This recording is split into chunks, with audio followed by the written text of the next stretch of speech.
Maayong udto, mga igsuon, karong Domingguha atong gisaulog ang piyesta sa Epipanya sa atong Ginoo. Diin ato pod gipasidunggan ang three wise men.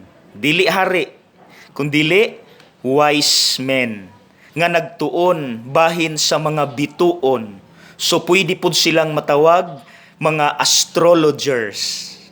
Ug diri sa ebanghelyo mabasa nato nga sa ilang pagbisita sa atong Ginoong Hesus, ang bata, nagdala sila, nanghatag sila og mga gasa, insenso, bulawan ug mira.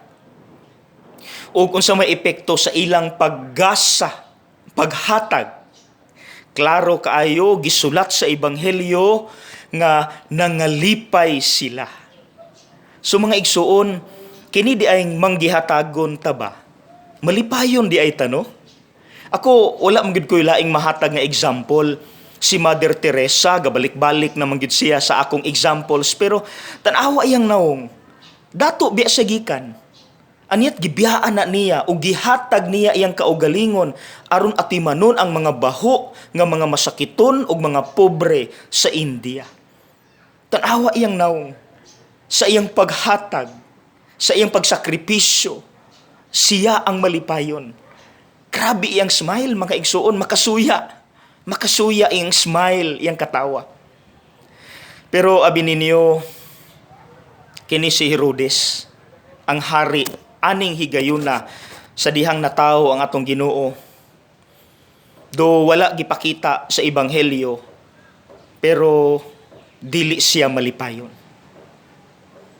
Kay abi ninyo mga igsuon, kini si Herodes di ay dili magpapuli isip hari. Maunang kutob sa iyang madunggan nga potensyal nga mupuli niya, iya nang ipapatay. Ug sumala sa history, napapatay niya iyang mga asawa, iyang mga igsuon, angkol, ug ang pinakasakit, bisan iyang mga anak. Basta tanaw niya, murag mupuli niya, ipapatay niya. Kay gusto niya siya ray hari. So diha nato makita mga igsuon nga kini si Hari Herodes puros ra kaugalingon. Ako'y simbaha. Ako'y inyong alagaran. Puros ako para sa kaugalingon. Muna sa epekto. Klaro pod sa ebanghelyo nga dili siya malipayon. Puno siya sa kahadlok. Mautong gipapatay na lang niya ang mga bata nga inosente. 2 years old paubos.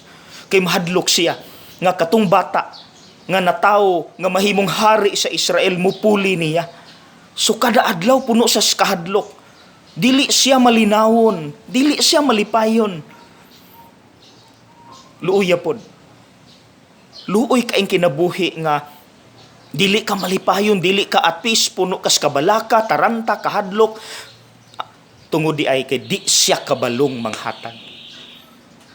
Puros ra siya dawat.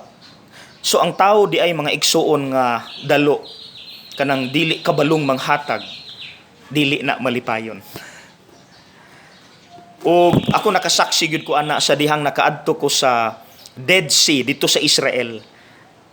Ang Dead Sea wala siya outlet.